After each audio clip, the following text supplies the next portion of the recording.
is going to be a bit controversial for everyone watching this one. So, the social media ban. It's already happened in Australia. Yeah. It looks like it could happen over here because Keir Starmer wants to fetch that in. Yeah, he's not the the best geezer around there. For me, it's like, obviously you sort of manage my account, don't you? Yeah. So it's like if ever I have something a bit weird on there or someone's trying to do something, I'll always go to you for it. Yeah. And I'm under 16. But I think he shouldn't ban it because not just you can scroll on TikTok for hours and hours and hours, which some people do, but also if you've got a role model who's on there, say like Cristiano Ronaldo's, and you follow them, it's like you can get to see how they live their life off the pitch. And it's like you sort of might want to try and copy them. But if you haven't got that, then you can't. Even stuff like YouTube, that's classed as social media. Yeah. So we're taking that away.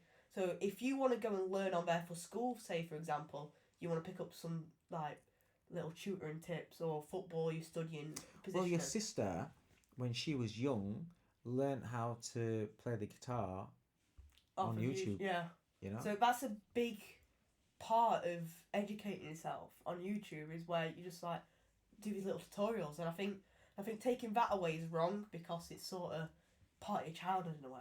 You made a good point there about people that you follow on there. Yeah.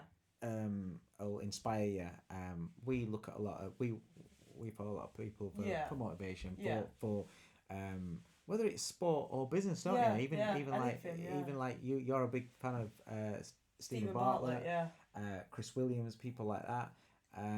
So he watches a lot of that. He's got a Stephen Bartlett book, but he's always watching the little clips of Stephen Bartlett all the time, and people like that inspire people like him. So you're by banning social media, blanket banning for kids that are under 16, you're stunting their development and what they want to do. True, yeah. Now, the flip side is the social media needs to be more control. More control. Yeah. Be under more control in terms of what gets put on there. Like there's a lot of indecent images and things like that get put on there. And that's what I understand. Trying to protect kids from. Yeah. But also there's a lot of weirdos out there, which there is in every walk of life. Yeah. But they've got access to you on social media. I think, because like I said earlier, you manage my account, and I think to avoid that, there should be a setting where it's like, say you're under 16, you need a parent or something to manage it. So if you have any messages what come in, they see them first. Yeah. And then you put in your age, and then that content is sort of to do with that age, or the parent selects what topics to go on there, if you know what I mean.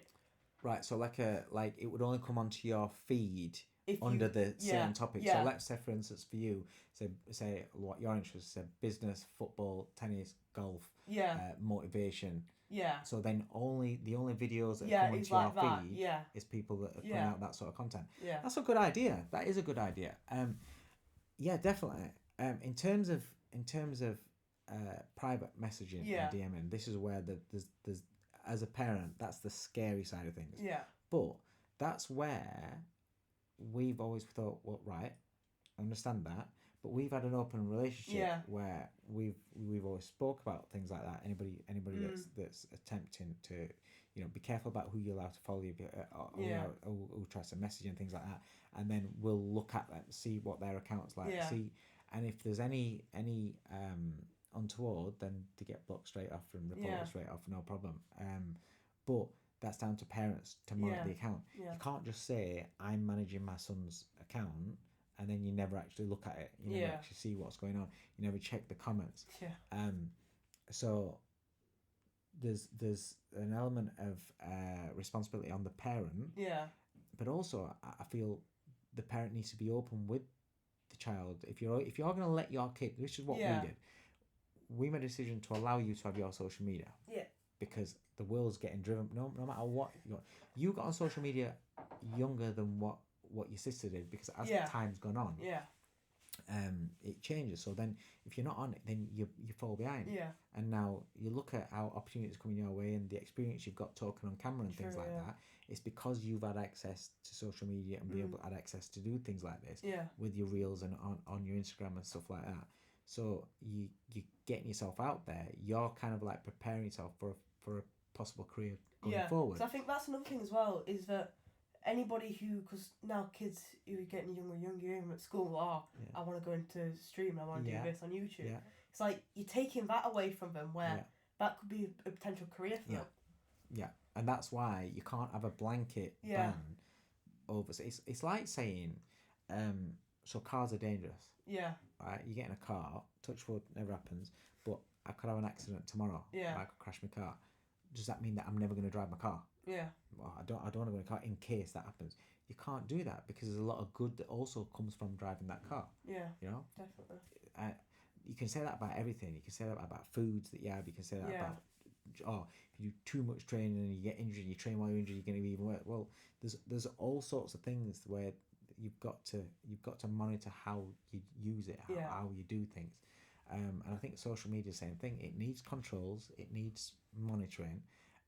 Parents need to monitor under 16s accounts properly, and any dodgy people like that need locking up. Listen, there's a guy that was BBC newscaster, got caught with dodgy images on his laptop, and he never even, nothing, he got a slap on the wrist. People, you need to have tougher punishments if anyone's doing things like that. So that's the thing as well. It's like, even in school now, the punishments are getting less and less for like the things you do. What do you mean? So it's like, say someone like, I don't know, hit someone. Yeah. It's like, whereas before it'd be like, expelled. Now it's like you just get an after school detention and 2 break time detentions.